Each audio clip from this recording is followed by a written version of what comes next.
आज हमारी यह 34वीं कक्षा है। तो जो पिछली हमारी कक्षाएं हुई उनमें हम कुछ श्लोकों और मंत्रों का शुद्ध उच्चारण करना सीख रहे थे। आज के लिए हमने ये 2 श्लोक चुने हैं। बहुत व्यापक रूप से बोले जाते हैं। व्यापक रूप से मतलब बहुत जगह बोले जाते हैं।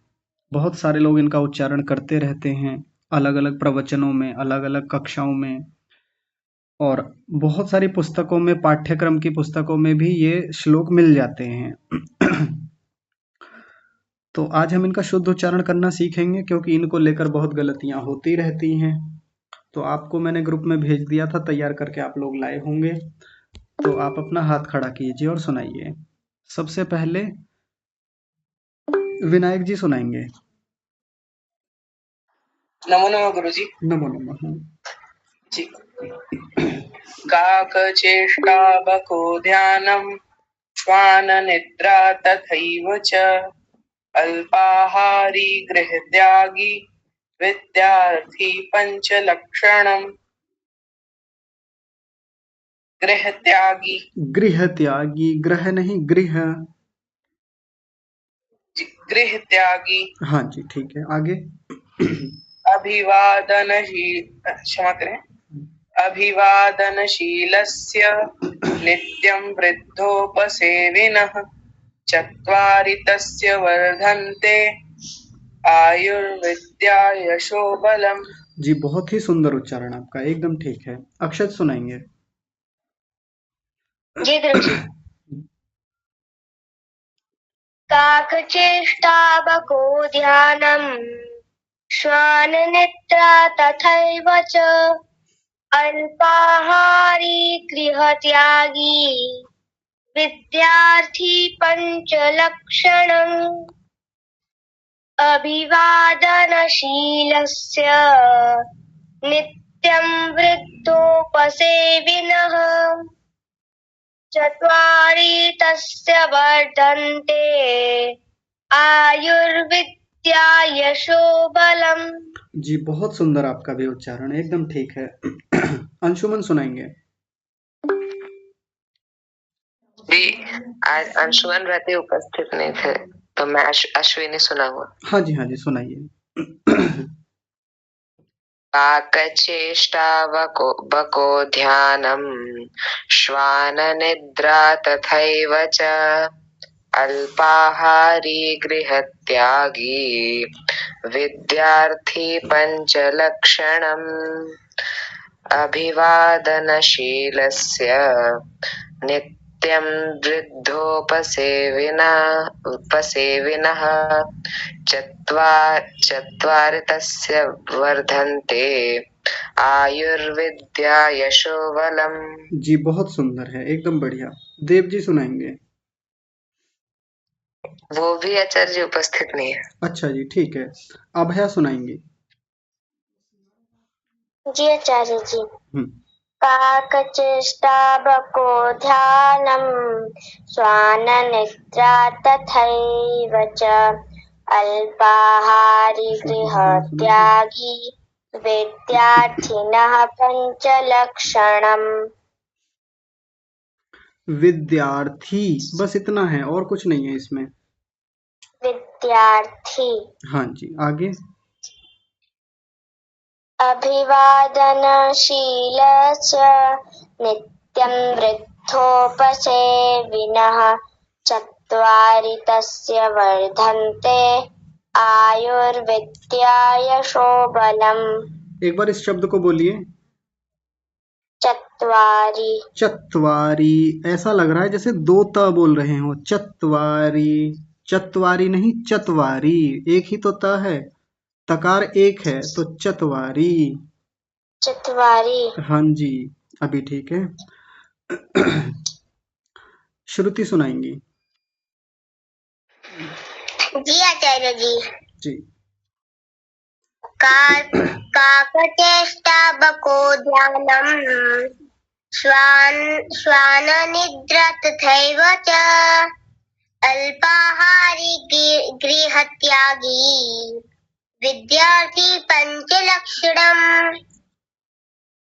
अभिवादनशीलस्य नित्यं वृद्धोपसेविनः चत्वारि तस्य वर्धनते आयुर्विद्या यशो बलम्। आपने बोला अभिवादन, अभिवादन नहीं अभिवादन। अभिवादन। हाँ जी, और एक बार इस शब्द को बोलिए। वर्धनते। हाँ अभी ठीक है, पिछली बार गलत हो गया था। शोभनम जी। हाँ, और कोई सुनाएंगे, बताइए।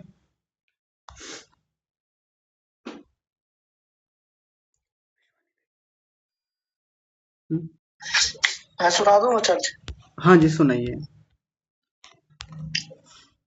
काकचेष्टा बको ध्यानम श्रेव निद्रा तथैव च अल्पाहारी गृह त्यागी विद्यार्थी पंचलक्षणम अभिवादनशीलस्य नित्यं वृद्धोपसेविनः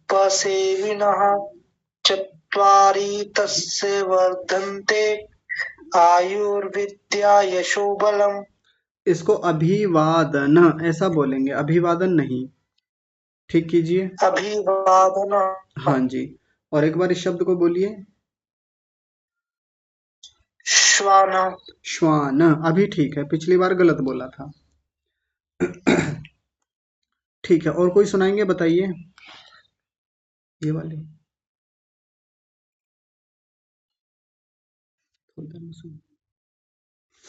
चलिए ठीक है, और कोई नहीं सुनाएंगे तो देखिए मैं बता देता हूँ जल्दी से। सबसे पहला शब्द है काक।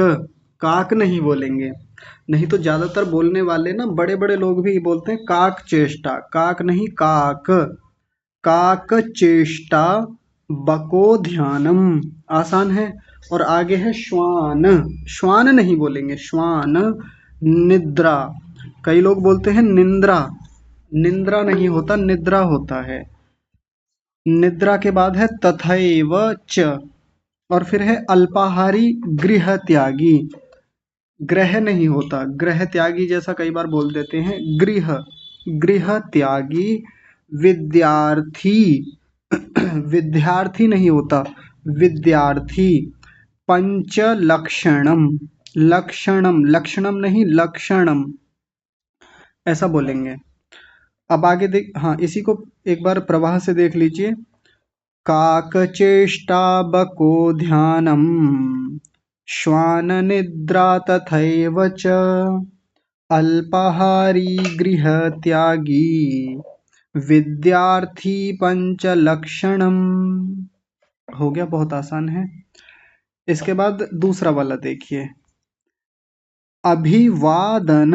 यहाँ गलती कई लोगों की हुई, अभिवादन बोला, अभिवादन नहीं अभिवादन। शीलस्य, यहाँ विशेष ध्यान देंगे, कई लोगों ने बहुत अच्छा उच्चारण किया। पहला तालव्य सकार और दूसरा दंतीय सकार। तो कैसे बोलेंगे, अब शीलस्य, शीलस्य दोनों का अलग अलग उच्चारण होना चाहिए, स्पष्ट। अभिवादनशीलस्य, उसके बाद है नित्यम, आसान है नित्यम। फिर है वृद्धो, वृद्धो नहीं कहेंगे, वृद्धो पसेविनः, वृद्धो पसेविनः, आसान है। अब इस शब्द को ध्यान से देखिए, मैंने तो ज्यादातर जितने लोगों का सुना वो गलत ही बोलते हैं शब्द को। चत्वारी, चत, देखिए दो त लगा करके ऐसे बोलते हैं चत्वारी, तो चत्वारी नहीं होता, चतवारी। चत, क्योंकि एक त है, और आप चत्वारी बोल करके देखिए तो ऐसा लगता है जैसे दो आधे त बोले गए हों। तो ये वाला उच्चारण नहीं करना, नीचे वाला जैसा लिखा हुआ है वैसा ही करना है। चत, चत्वारी, चत्वारी, चत्वारी ऐसा बोलेंगे। आगे है तस्य वर्धन्ते, वर्धन्ते आयुर्विद्या, आयुर्विद्या नहीं बोलेंगे, आयुर्विद्या यशो बलम, यशो बलम। बहुत आसान है, कोई इतना कठिन नहीं है। तो देखिए पूरे को एक बार। अभिवादनशीलस्य नित्यं वृद्धोपसेविनः चत्वारि तस्य वर्धन्ते आयुर्विद्या यशोबलम। हो गया। ये 2 श्लोक हमारे पूरे हुए। अभी भी कोई सुनाना चाहता है तो सुना दीजिए। जी, अंशुमन जी आ गए क्या? जी हाँ जी, प्रणाम बेटा। प्रणाम जी, सुनाइए। काकचेष्टा बकोध्यानम् श्वाननिद्रा तथैव च अल्पाहारी गृहत्यागी विद्यार्थी पञ्चलक्षणम् अभिवादनशीलस्य नित्यं वृद्धोपसेविनः चत्वारि तस्य वर्धन्ते आयुर्विद्या यशोबलम्। हाँ जी, ठीक है, बहुत बढ़िया। देव जी आ गए? जी। हाँ, सुनाइए। काकचेष्टा बको ध्यानम् स्वाननिद्रा तथैव च अल्पाहारी गृहत्यागी विद्यार्थी पञ्चलक्षणम् अभिवादनशीलस्य नित्यं वृद्धोपसेविनः चत्वारि तस्य वर्धन्ते आयुर्विद्या यशोबलम्। आपने तालव्य शकार को दंत्य सकार बनाया, शीलस्य बोला, शीलस्य बोलेंगे, ठीक कीजिए। अभिवादनशीलस्य। हाँ जी, ठीक है। और ये चत्वारी जैसा आया था, चत्वारी नहीं, चतवारी। चत्वारी। हाँ जी, ठीक है, बढ़िया। गीता माता जी आप सुनाएंगे?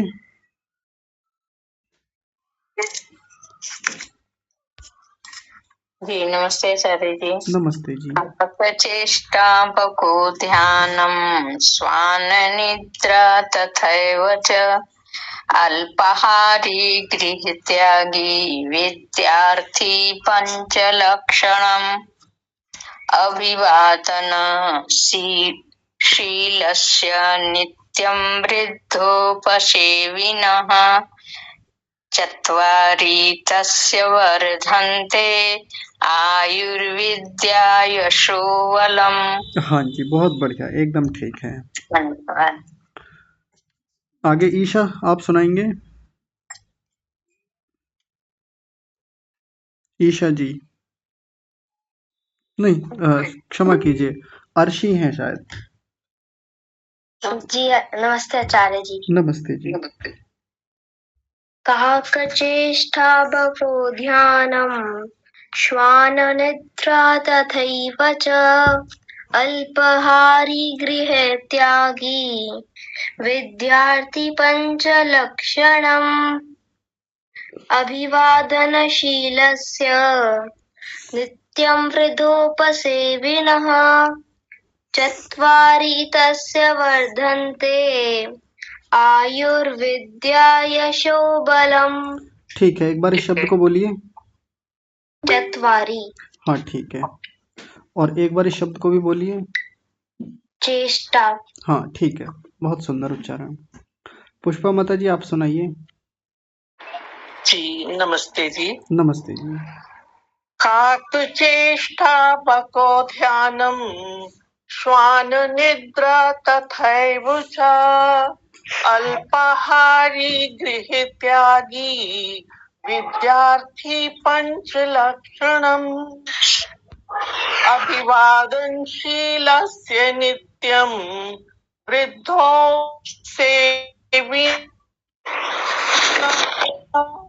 चत्वारि आयुर्विद्या यशोबलम्। अभिवादन नहीं, अभिवादन ऐसा करेंगे माता जी। अभिवादनशीलस्य। हाँ जी, ठीक है। श्रुति। अभिवादन। हाँ जी, ठीक है। श्रुति आप सुनाएंगे क्या? फिर से हाथ खड़ा किया।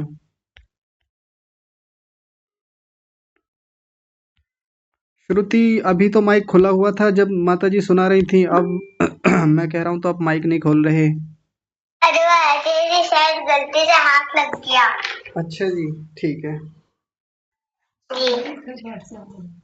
काकचेष्टा बको ध्यानम् श्वाननिद्रा तथैव च अल्पाहारी गृहत्यागी विद्यार्थी पंचलक्षणम् अभिवादनशीलस्य नित्यं विद्योपसेविनः चत्वारि तस्य वर्धनते आयुर्विद्या यशोबलम्। इसको बोलिए। वृद्धो वृद्धो, ठीक है। और ये वाला बोलिए। वर्धनते। अभी ठीक है। इन दोनों का विशेष ध्यान रखिए, पिछली बार भी यही गलती हुई थी। सुमेधा माता जी, आप सुनाएंगे। जी आचार्य जी नमस्ते जी। नमस्ते जी। जी मैं प्रयास करती हूँ। काक चेष्टा बको ध्यानम श्वान निद्रा तथैव च अल्पाहारी गृहत्यागी विद्यार्थी पंचलक्षणम् अभिवादनशीलस्य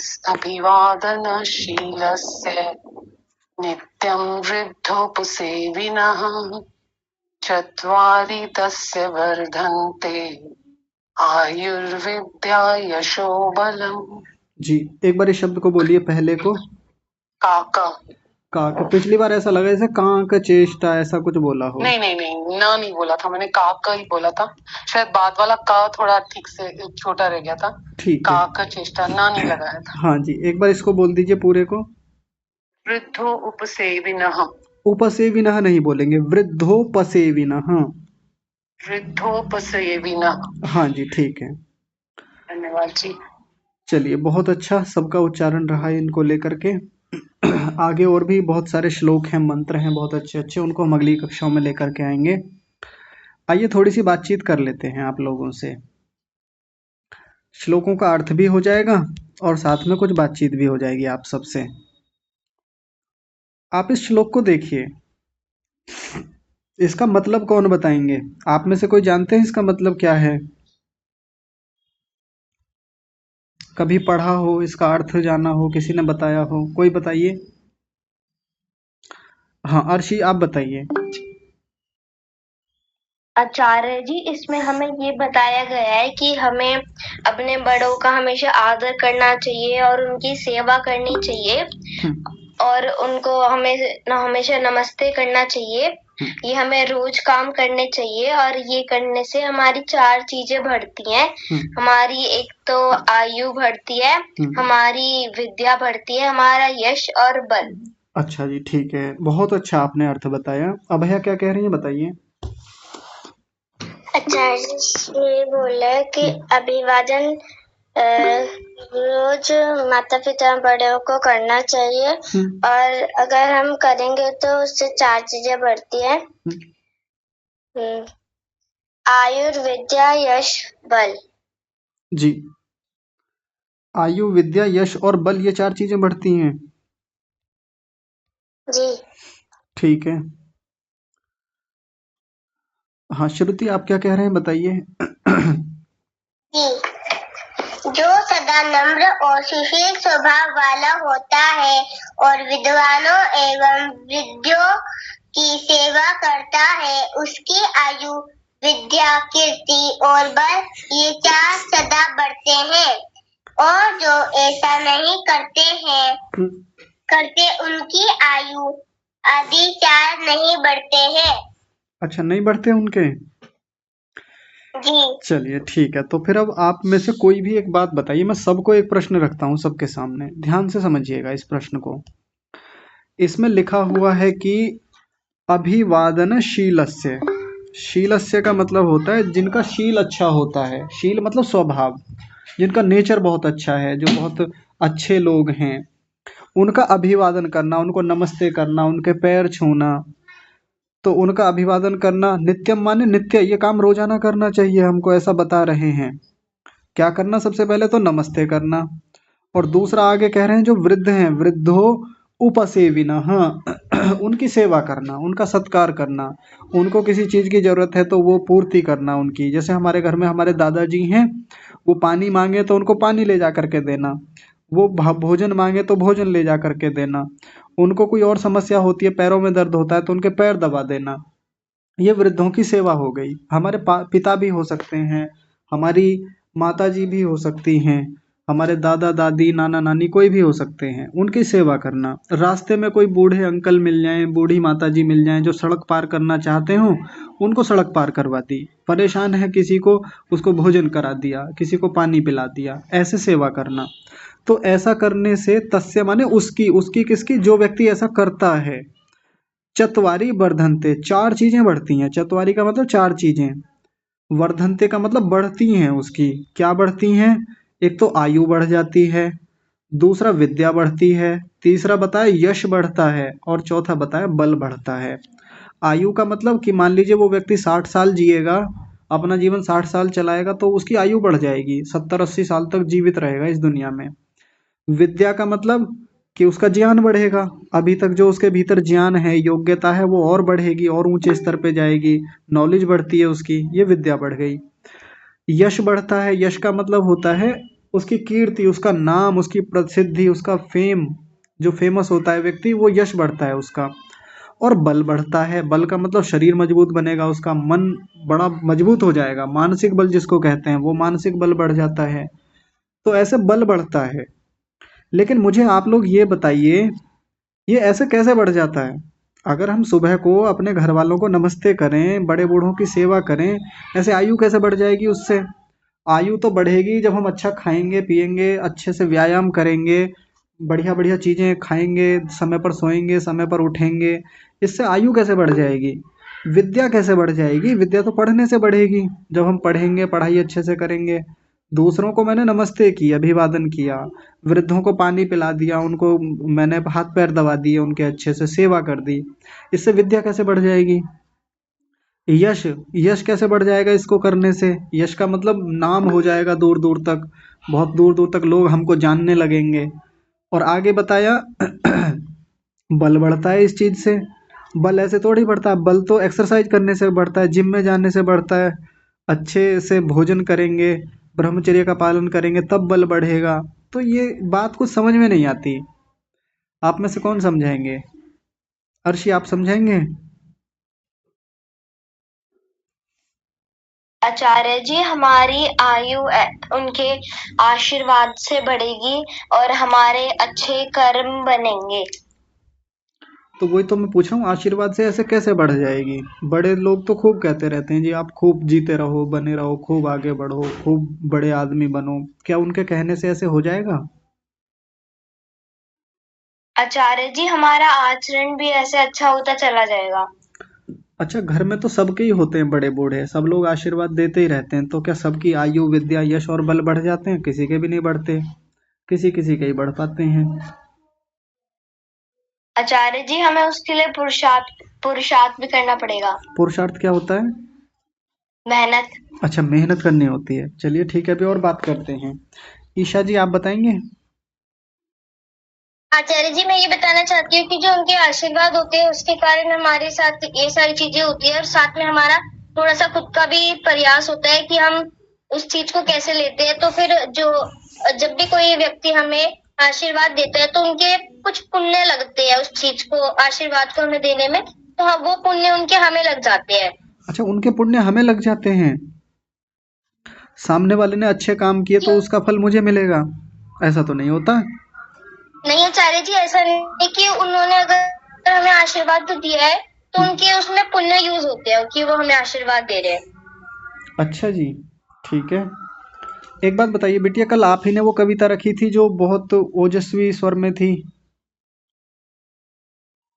ईशा, आचार्य जी, मैंने तो एक छंद प्रस्तुत किया था। छंद कौन सा था आपका, याद दिलाइए। जो ब्रह्मा जी ने स्तुति की थी राम जी की, हाँ ठीक है, ठीक है, रामचरितमानस। ठीक है, ठीक है। तो वो देशभक्ति कविता जैसी थी, वो किसने सुनाई थी? आचार्य जी, मैंने, अच्छा, अर्शी ने। हाँ अर्शी, आप उसको भेज सकते हैं व्हाट्सएप पर, किसी ने मांगा है। जी आचार्य जी। हाँ, आप जरूर याद करके भेज दीजिएगा उसको। आचार्य जी, हैंड रिटन है। अच्छा, हैंड रिटन भेज देना, फोटो खींच के। जी आचार्य जी। हाँ ठीक है, कौन बताएंगे इस बात को थोड़ा और क्लियर कीजिए।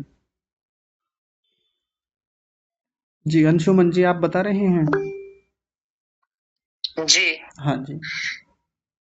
जी, जब हम अपनों से बड़ों की, बुजुर्गों की सेवा करते हैं या फिर हम अभिवादन करते हैं या प्रणाम करते हैं, तब वो हमें जो आशीर्वाद देते हैं, आशीर्वचन देते हैं, वो हमें प्रेरणा देते हैं कि अच्छे मार्गों पर चलना चाहिए।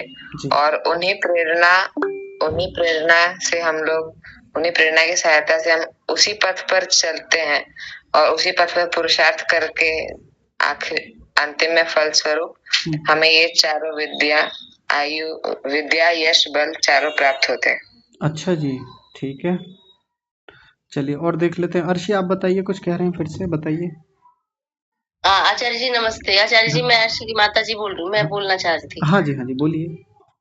आचार्य जी, जो अगर इस तरह का आचरण रखेगा, बड़ों का आदर करेगा, तो उसका आचरण स्वतः ही अच्छा हो जाएगा और वो मतलब बड़ों का कहना भी मानेगा। हाँ जी। और फिर बड़े हमेशा अच्छी बात बताएंगे। जब वो उसको फॉलो करेगा तो फिर ये चीजें उसकी सारी बढ़ जाएंगी। हाँ, बहुत बढ़िया। पुरुषार्थ तो उसको स्वतः ही करना पड़ेगा, पर ये चीजें करने से आचरण पॉजिटिव हो जाता है। हाँ जी, बहुत सुंदर, बहुत बढ़िया। अक्षय, आप बताइए, कुछ कह रहे हैं। प्रणाम भैया जी। अच्छा, प्रणाम जी, आप बताइए।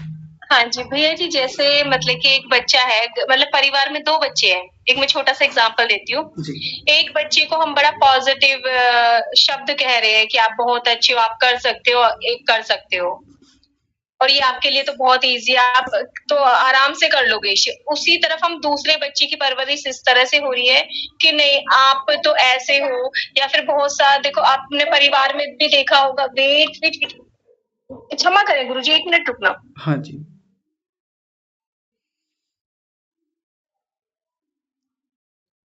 हाँ जी भैया जी, तो उसमें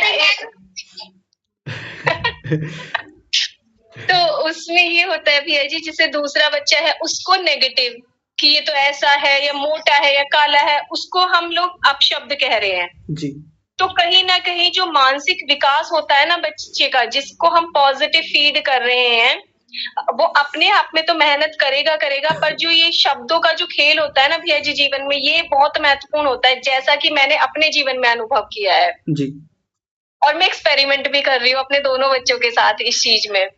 तो अगर हम किसी को भी ना, चाहे वो कितना भी बेकार बच्चा हो, आप किसी के साथ भी ना ये प्रयोग करके देखना कि आप उनको ना कहोगे कि अरे नहीं आप तो ये बहुत अच्छा कर रहे हो, तो वो बच्चा चाहे ना भी कर पा रहा हो ना, तो वो कोशिश जरूर करेगा अपना बेस्ट देने की। तो ये जो आज ये जो है ना श्लोक जी कि, तो इसमें मतलब कि ये है कि हाँ पॉजिटिव इफेक्ट तो जरूर ही पड़ता है। मतलब बच्चा हो या बड़ा हो, अगर हमें कोई अप्रिशिएट करेगा हर चीज के लिए, या फिर हम थैंकफुल रहेंगे किसी के, मतलब किसी ने कुछ काम किया, खाना बनाया सपोज करो किसी ने, और हम उसकी थोड़ी सी तारीफ कर दें, तो नेक्स्ट टाइम जब वो बनाएगा ना, तो उसके माइंड में होगा कि नहीं मुझे और अच्छा करना है। तो हाँ एक मोटिवेशन मिलता है इससे हमें। जी, ठीक है, करके देखेंगे। आपने कहा ना कि करके देखना, करके देखेंगे इस जी चीज को। जी भैया जी, बिल्कुल 100% है। मैंने मतलब बहुत सारे बच्चों के साथ ये एक्सपेरिमेंट करा हुआ है। मतलब साइकोलॉजी एक सब्जेक्ट होता है, जी तो ये आप करके देखना, आपको सच में पॉजिटिव रिजल्ट मिलेगा। अच्छा जी, ठीक है, करेंगे।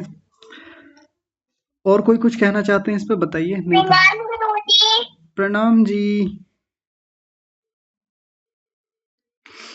चलिए ठीक है, तो मैं इस पे कुछ अपनी बातें रखता हूँ, आप लोग ध्यान से समझेंगे। सबसे पहले यहाँ वृद्ध शब्द को देखिए, वृद्ध लिखा हुआ है ना, मैंने वृद्ध शब्द को यहाँ लिखा। वृद्ध का मतलब क्या होता है? आप लोग तो यही समझते होंगे कि वृद्ध का मतलब होता है बूढ़ा। जैसे घर में दादा हैं, दादी हैं, नाना नानी या बड़े चाचा चाची, ताऊ ताई जी जो होते हैं ना, वो अब बूढ़े हो गए हैं, उनको हम वृद्ध कह देते हैं। तो ये एक अर्थ होता है, बिल्कुल ठीक है। लेकिन इसका एक अर्थ और होता है, वृद्ध का मतलब होता है बड़ा। वृद्ध का क्या मतलब होता है? बड़ा। हमसे जितने भी आयु में बड़े लोग हैं उनको हम आयु वृद्ध बोलेंगे। जैसे मान लीजिए मेरी आयु 30 वर्ष है और किसी व्यक्ति की आयु 40 वर्ष है, तो जिसकी आयु 40 वर्ष है मैं उसको बोलूंगा वो मुझसे आयु वृद्ध हैं, आयु में बड़े हैं। ठीक है।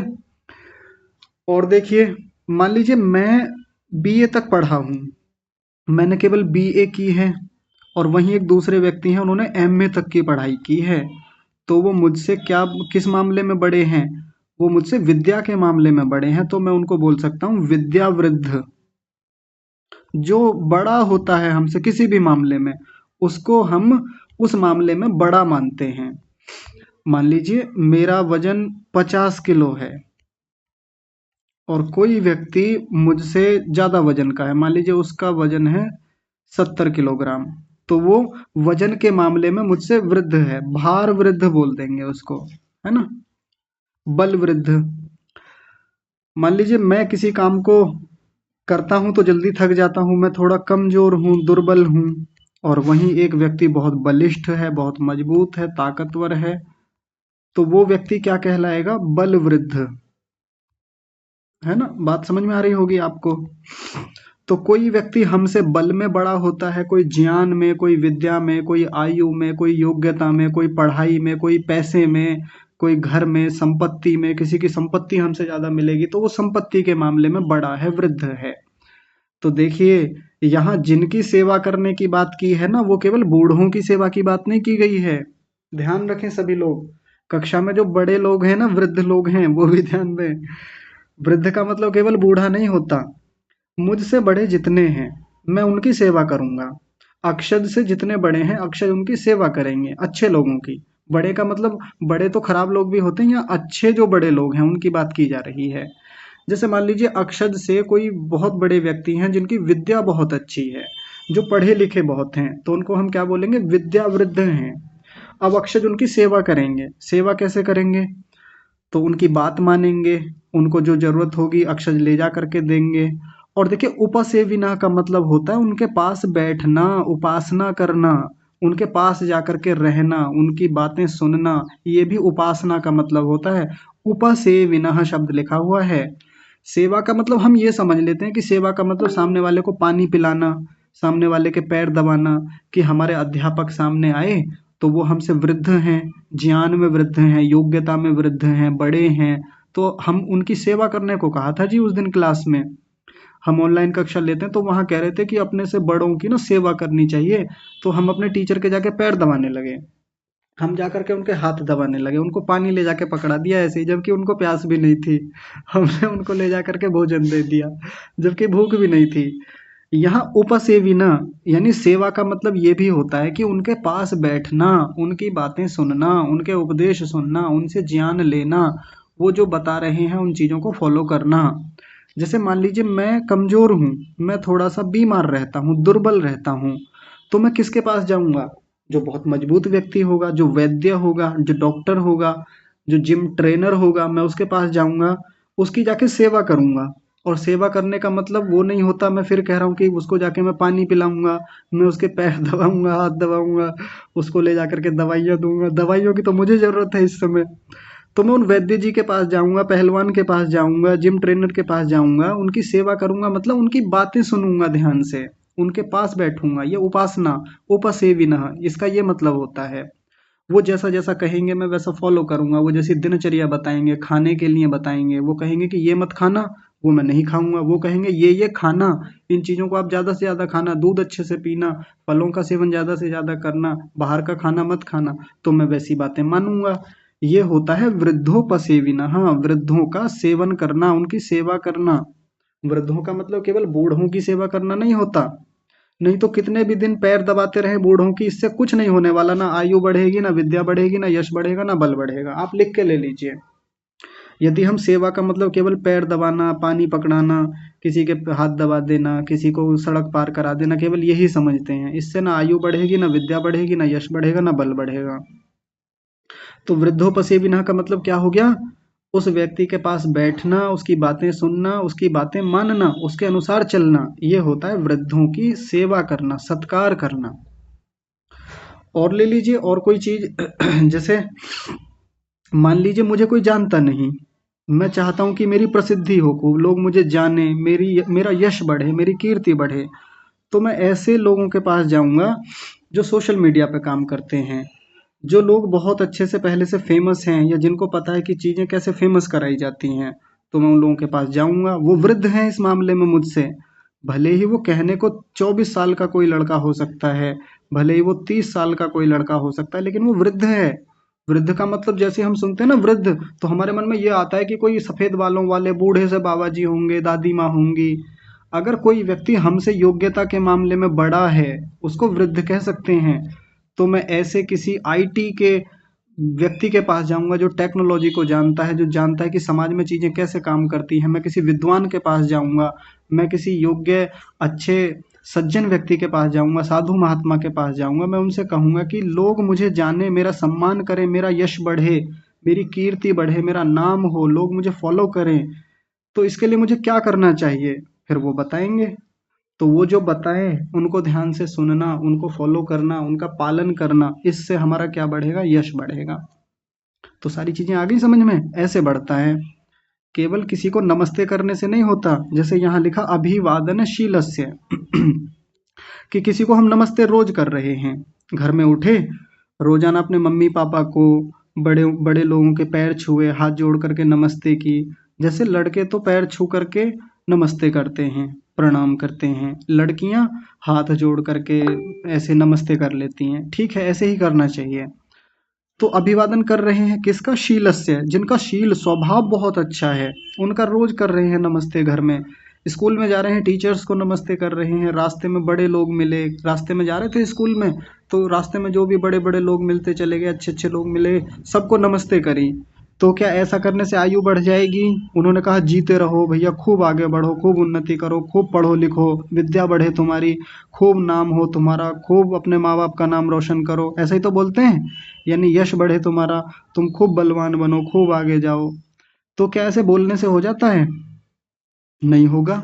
हम पूरा चाहे पूरे साल भर नमस्ते करते रहें, रोजाना उठ के नमस्ते करें, पैर छुएं, दिन में 5-5 बार पैर छुएं बड़े लोगों के, इससे ना आयु बढ़ेगी, ना विद्या बढ़ेगी, ना यश बढ़ेगा, ना बल बढ़ेगा।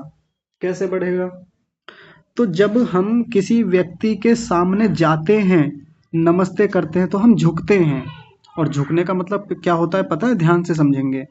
झुकने का मतलब ये होता है कि हम विद्यार्थी बन के सामने वाले के पास जा रहे हैं। हम अपने भीतर का घमंड, हम अपने भीतर का ईगो, हमारे भीतर जो अहंकार है, गर्व है, उसको छोड़ करके जाते हैं, झुकते हैं। जब हम सामने वाले के सामने नमस्ते की, उनको प्रणाम किया, उनके चरण स्पर्श किए, उनको नमस्ते बोला, उनको प्रणाम बोला, तो ऐसा करने से झुकते हैं। और झुकने वाला व्यक्ति विनम्र होता है, और विनम्रता का मतलब होता है कि वो व्यक्ति अच्छा विद्यार्थी है, अच्छा स्टूडेंट है। फिर वो ऐसे वृद्धों का सेवन करेगा। सेवन मतलब उनके पास बैठेगा, उनकी बात सुनेगा। तो अभिवादन करना सामान्य बात नहीं होती, हल्की फुल्की बात नहीं होती।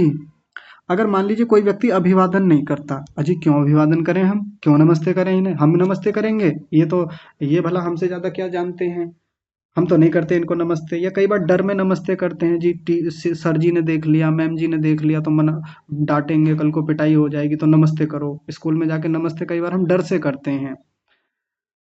तो हमको प्रेम से करनी है, विनम्रता से नमस्ते करनी है। भले ही हम कितनी नमस्ते करते रहें, उससे कोई लाभ नहीं होगा जब तक हम झुक करके विद्यार्थी नहीं बनेंगे। अभिवादन करने का मतलब होता है विद्यार्थी बन जाना। ध्यान से समझेंगे। आप लोग भी जब यहाँ कक्षा में आते हैं, आकर के नमस्ते करते हैं। नमस्ते करने का मतलब होता है, ध्यान से समझिए, नमः जमा ते, इनको मिलकर के बनता है नमस्ते। तो नमस्ते का मतलब होता है, ते का मतलब आपका, तुम्हारा, तेरा, आपका समझ लीजिए। मैं आपका नमः माने नमन करता हूँ या सम्मान करता हूँ कि हे गुरुजी, हे सर जी, हे अध्यापक जी, हे माता जी, हे पिताजी, मैं आपका बहुत सम्मान करता हूँ। और जब हम किसी का सम्मान इस नमस्ते कह करके करते हैं, इसका मतलब हम उससे कुछ सीखने जा रहे हैं। कहीं भी, चाहे मम्मी पापा हैं, चाहे चाचा ताऊ हैं, चाची ताई जी हैं, दादा दादी हैं, नाना नानी हैं, पड़ोस में कोई बड़े व्यक्ति हैं, अध्यापक हैं, नमस्ते करने का सीधा एक मतलब होता है कि हम उनके पास कुछ सीखने जा रहे हैं, हम उनका सम्मान कर रहे हैं। वैसे नमस्ते करते रहें, आते जाते कितना नमस्ते करते हैं हम, पूरा दिन नमस्ते चलती रहती है, कभी यहाँ नमस्ते, कभी वहाँ नमस्ते। ऐसे नमस्ते करने से आयु नहीं बढ़ती जब तक हम विद्यार्थी नहीं बनेंगे, अपने भीतर का घमंड नहीं हटाएंगे। नहीं तो कितने लोग तो ये सोचते रहते हैं, जी अच्छा ये हमको पढ़ाएंगे, ये जी इनसे हम सीखेंगे, भला ये हमको सिखाएंगे, ये हमको क्या सिखाएंगे, इनसे तो ज़्यादा हम जानते हैं। जैसे आजकल के बच्चे कई बार ये सोचते हैं कि इनको भला क्या पता, दादाजी को, इन बाबा जी को भला क्या पता टेक्नोलॉजी क्या होती है, आर्टिफिशियल इंटेलिजेंस क्या होता है। हमको सब आता है, हम अच्छे से जानते हैं। इनको तो फ़ोन भी ऑपरेट करना नहीं आता, फ़ोन को कैसे स्विच ऑफ किया जाए, कैसे ऑन किया जाए, हम जानते हैं इनसे ज़्यादा। तो हाँ, इनको तो हम पढ़ा देंगे, ये हमको भला क्या पढ़ाएंगे। ये अभिवादन करना नहीं होता, ये वृद्धों की सेवा करना नहीं होता। हमारे घर में बड़े बूढ़े हैं, भले उनको हमारा कंप्यूटर ऑपरेट करना नहीं आता, फ़ोन चलाना नहीं आता, सेटिंग नहीं आती उनको करनी, लेकिन बहुत सारी चीज़ें आती हैं उनको जीवन में, जो हमको सीखने में सैकड़ों साल लग जाएंगे। तो अभिवादन करने का सीधा सा मतलब क्या हुआ, हम झुकते हैं सामने वाले के सामने, हम उससे कुछ सीखना चाहते हैं। केवल नमस्ते करने से बात नहीं बनेगी, नहीं तो ऐसे श्लोक पढ़ा दिए जाते हैं, बता दिए जाते हैं कि सुबह उठ के नमस्ते किया करो सबसे, स्कूल में जाओ तो नमस्ते करो, स्कूल से आओ तो नमस्ते करो, रास्ते में जो भी मिले उन्हें नमस्ते करो, कहीं भी रिश्तेदारी में जा रहे हो तो नमस्ते करो। और ऐसा बड़ी कठोरता से बताया जाता है बच्चों को, और फिर हम सिखाते हैं कि ऐसा करोगे तो आपकी आयु बढ़ेगी, बल बढ़ेगा, यश बढ़ेगा, ये सब चीज़ें बढ़ेंगी, विद्या बढ़ेगी आपकी। नहीं बढ़ेगी, कभी नहीं बढ़ेगी, जब तक हम उनको ये नहीं सिखाएंगे कि नमस्ते करने का मतलब होता है झुकना, विद्यार्थी बन जाना, सामने वाले के सामने जाकर के सीखना कुछ। ये होता है अभिवादन का पूरा मतलब, पूरा ओवरऑल यदि मीनिंग निकाला जाए ना अभिवादन करने का, सेवन करने का, तब जाकर के बनता है कि हम सामने वाले के सामने झुकते हैं, विद्यार्थी बनते हैं, स्टूडेंट बनते हैं, तब जाकर के हमारी आयु बढ़ेगी, विद्या बढ़ेगी, यश बढ़ेगा, बल बढ़ेगा। मैं कुछ एग्जाम्पल से और बातों को क्लियर करता हूँ, थोड़ा ध्यान से समझेंगे। जैसे मान लीजिए कुछ मुझसे छोटी आयु के लड़के हैं, ऐसे 15-16 साल के लड़के हैं, उनको फ़ोन में बहुत अच्छी अच्छी चीज़ें आती हैं, किसी एप्लीकेशन को कैसे चलाया जाए, एप्लीकेशन कैसे बनाते हैं, उसको चला करके कैसे कक्षाएं लें, ये डिजिटल बोर्ड कैसे काम करता है, ये पहले मुझे नहीं आते थे। तो मुझे पता चला एक लड़के का, तो वो लड़का है 17 साल का और मेरी आयु 30+ है। अब मैं 30+ का इस 17 के पास जाऊंगा तो मुझे तो ये लगेगा यार जी ये लड़का मुझे क्या सिखाएगा, मैं इसके पास जाके सीखूंगा क्या, मैं तो नहीं सीखूंगा, ये मुझे सिखाएगा, अब इसे तो मैं उल्टा सिखा दूंगा चीज़ें। अगर मैं ऐसे घमंड में बैठा रहा तो ऐसे कुछ नहीं सीख पाऊंगा, ना मेरी आयु बढ़ेगी, ना विद्या बढ़ेगी, जो चीज़ मैं सीखना चाहता हूँ वो विद्या आएगी ही नहीं मुझको, कि डिजिटल बोर्ड कैसे काम करता है, ये ऑनलाइन कक्षाएं कैसे ऑपरेट की जाती हैं, कैसे रिकॉर्डिंग होती है, कैसे एडिटिंग होती है, कैसे अपलोड होते हैं, थंबनेल कैसे बनते हैं। तो मैंने जाकर के उनसे बात की, अभिवादन करते हुए मैं उनके सामने जाकर के झुका, मैंने कहा भाई मुझे समझा दोगे ये थोड़ा सा इन्हें बताओ कि ये कैसे चीज़ें काम करती हैं, थोड़ा सिखाएंगे आप मुझे। मैंने जाकर के सीखा उनसे, उनकी सेवा की। और मैं सेवा करने का मतलब फिर कह रहा हूँ, सेवा करने का मतलब ये नहीं कि मैंने उनके जाकर के पैर दबाए थे कि भाई साहब सिखा दो, कुछ भी करके कैसे भी करके सिखा दो, ऐसा नहीं। सेवा करने का मतलब मैं उनके पास जाकर के बैठा, यही सेवा करना होता है। उनसे जाकर के सीखा चीज़ों को, वो एक एक चीज़ बताते रहे, मैं एक एक चीज़ सीखता रहा, बताते रहे, सीखता रहा, बताते रहे, सीखता रहा। आज भी कोई समस्या आती है तो मैं अपने छोटे बच्चों, अपने से जो छोटे बच्चे हैं, आधी आयु के हैं, मैं उनके पास जाता हूँ, फ़ोन करता हूँ या उनके पास जाता हूँ कि भाई थोड़ा ये बता दोगे, इसमें ये समस्या आ रही है, ये चीज़ कैसे काम करेगी, और वो मुझे सिखाते हैं। क्योंकि मैं टेक्नोलॉजी को उतना नहीं जानता, काफ़ी जानता हूँ, लेकिन मैं टेक्नोलॉजी में उतना नहीं जानता जितना वो लोग जानते हैं। वो उस पर काम करते हैं बढ़िया से, उन्होंने उसके विषय में बहुत काम किया है। तो कुल मिलाकर के इन सब चीज़ों को करने से विद्या बढ़ती है। आयु कैसे बढ़ेगी, मैं ये सोचता रहूँ कि जी मैंने तो आयुर्वेद पढ़ा है, मैं तो यहाँ लोगों को पढ़ा रहा हूँ, मैं योग दर्शन को पढ़ा रहा हूँ, तो मैं इनके पास जाकर के सीखूंगा भला, दूसरों से पूछूंगा मैं। लेकिन नहीं, यदि कोई डॉक्टर मिलते हैं, कोई वैद्य मिलते हैं, तो मैं उनसे जाकर के मिलता हूँ, नमस्ते करता हूँ, झुकता हूँ। नहीं तो कई बार सामने वाले डॉक्टर को देख करके अरे ये क्या हमको दवाई देंगे, ये हमको क्या बताएंगे, ये खुद ही ऐसे परेशान है, ये खुद ऐसे हैं। फिर उनके पास जाकर के बैठा, वो इस मामले में वृद्ध हैं, वृद्ध माने बड़े हैं, उनके पास नॉलेज ज़्यादा है मुझसे। तो मैं उनसे बात करता हूँ कि देखना जी मुझको ये थोड़ी सी समस्या आ रही है, मैं कैसे अपनी डाइट ठीक करूँ, मैं कैसे अपने शरीर में बल बढ़ाऊँ, ऊर्जा बढ़ाऊँ, जिससे कि मेरी आयु बढ़े, जिससे मेरा स्वास्थ्य अच्छा रहे। आयु का मतलब होता है स्वास्थ्य, जिसका लंबा स्वास्थ्य है उसकी, जिसका जितना अच्छा स्वास्थ्य है उसकी उतनी ही लंबी आयु। ठीक है, तो ऐसा करने से मेरी फिर आयु बढ़ती है। अगर मेरा शरीर कमज़ोर है, मेरा मानसिक बल कमज़ोर है, मैं छोटी छोटी बातों पर रोने लगता हूँ, परेशान हो जाता हूँ, तो मैं किसी साइकोलॉजिस्ट के पास जाता हूँ, साइकेट्रिस्ट के पास जाता हूँ कि आप मुझे समझाइए कि मेरा बल कैसे बढ़े, ये बलम मानसिक बल कैसे बढ़े। तो फिर वो मुझको दवाइयाँ देते हैं, मुझे बहुत सारे सजेशंस देते हैं, मुझे सिखाते हैं, और ऐसा करके मैं अपना बल बढ़ा लेता हूँ। कौन सा बल? मन का बल, भीतर का बल। तो बात समझ में आ रही है कि कैसे ये चीज़ें काम करती हैं। केवल ऐसे ही बड़े बूढ़ों की सेवा हम जिंदगी भर करते रहें, केवल नमस्ते करते रहें, इससे कुछ होने वाला नहीं है, कभी नहीं होगा कुछ भी।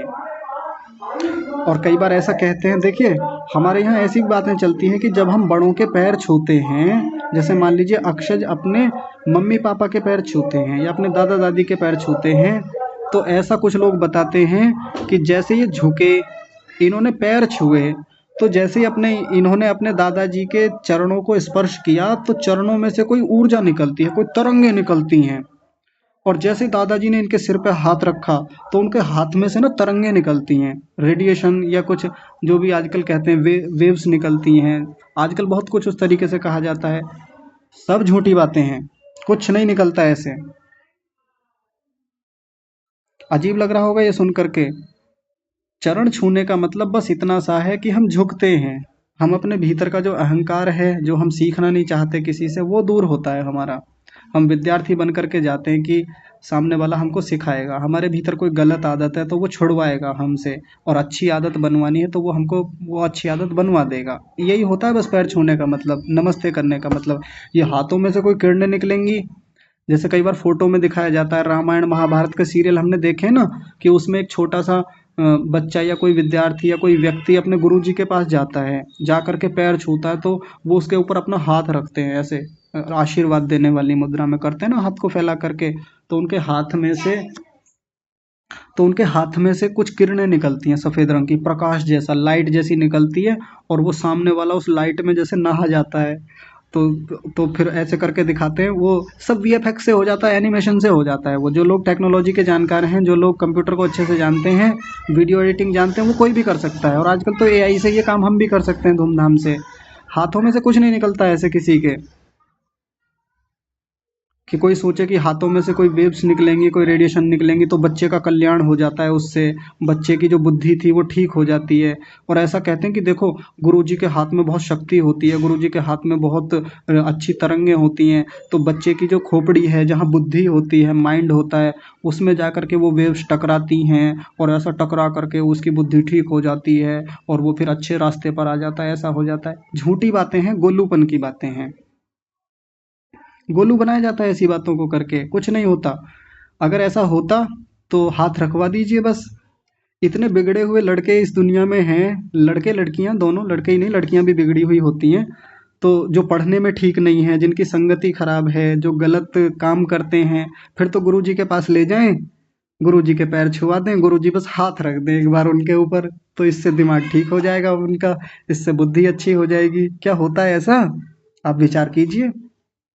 तो ये जो कहते हैं ना, ये बड़ा साइंटिफिक होता है। हमारे हिंदू धर्म में बड़ी साइंटिफिक चीज़ें होती हैं कि देखो, अगर हम अपने बड़ों के पैर छूते हैं तो उससे रेडिएशन निकलती हैं, उससे वेव्स निकलती हैं, और उससे ना ये हो जाता है, उससे भीतर हमारे सेल्स में जाकर के ये चेंजेस आते हैं, उससे भीतर तरंगे होती हैं, और ये मस्तिष्क खुल जाता है, बुद्धि निर्मल हो जाती है, फलाना ढिमकाना, ऐसे ऐसे उसको करके ऐसे बताते हैं जैसे उस पर बहुत महान शोध हुए हों, बड़े एक्सपेरिमेंट बड़े वैज्ञानिकों ने किए हों।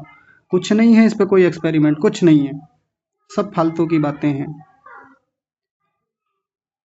ठीक है, विचार कीजिएगा इन सब बातों पे, क्योंकि साइंस के नाम पे ना कुछ भी चलता रहता है कि देखो साइंस ने ये भी प्रूव कर दिया, हिंदू धर्म इतना महान है, हमारे वेदों में, शास्त्रों में, ग्रंथों में ये चीज़ें हैं, और आज साइंटिस्ट उसको प्रूव कर रहे हैं, साइंटिस्ट ने ये ऐसा बता दिया, वैसा कर दिया, और ये हमारे शास्त्रों में पहले से था। हाँ, कुछ चीज़ें हो जाती हैं जो हमारे शास्त्रों में थी, बहुत चीज़ें थी हमारे शास्त्रों में, और आजकल साइंटिस्ट उनको प्रूव कर रहे हैं, लेकिन कुछ भी देखा उसी को देखो, हमारे शास्त्रों में था, हमारा हिंदू धर्म इतना साइंटिफिक है, हमारे शास्त्र इतने साइंटिफिक हैं कि ऐसा वैसा वैसा, और उसको फिर करते रहते हैं। ज़्यादातर बातें झूठी हैं जो सोशल मीडिया पे चलती हैं। तो वृद्धों की सेवा कैसे करनी है, बड़ों का अभिवादन कैसे करना है, झुक करके जाना है, प्रेम से जाना है, विनम्रता से, अपने भीतर के ईगो को बाहर निकाल करके जाना है। हमको कोशिश करनी है कि हम उनसे सीखने जा रहे हैं, हम उनके पास बैठें, वृद्धों के पास जो हमसे बड़े हैं, आयु में बड़े हैं, जो योग्यता में बड़े हैं, जो विद्या में बड़े हैं हमसे, जो अधिक जानकार हैं हमसे। आईटी के जानकार हो सकते हैं, वो पॉलिटी के जानकार हो सकते हैं, वो साइंस के जानकार हो सकते हैं, वो किसी शास्त्र के जानकार हो सकते हैं, वो अन्य विद्याओं के जानकार हो सकते हैं। हम उनके पास जाके उपसेविनः, हम उनके पास जाकर के उनका सेवन करें, उनके पास जाकर के बैठें। तब आयु बढ़ेगी, तब विद्या बढ़ेगी और यश बढ़ेगा, बल बढ़ेगा। और हाँ, जो कई लोगों ने एक बात बताई कि वो जैसा जैसा बताएंगे फिर उन चीज़ों को फॉलो भी करना। ऐसा नहीं कि उन्होंने तो कह दिया, वो तो कहते रहते हैं।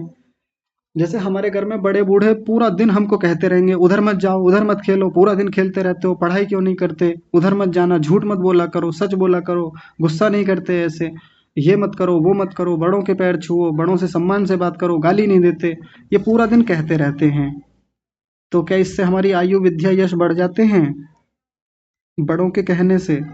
बड़ों ने कह दिया जीते रहो, बने रहो, तुम्हारी खूब आयु बढ़े, तुम खूब आगे जाओ, खूब उन्नति करो, क्या ऐसा कह देने से हो जाता है?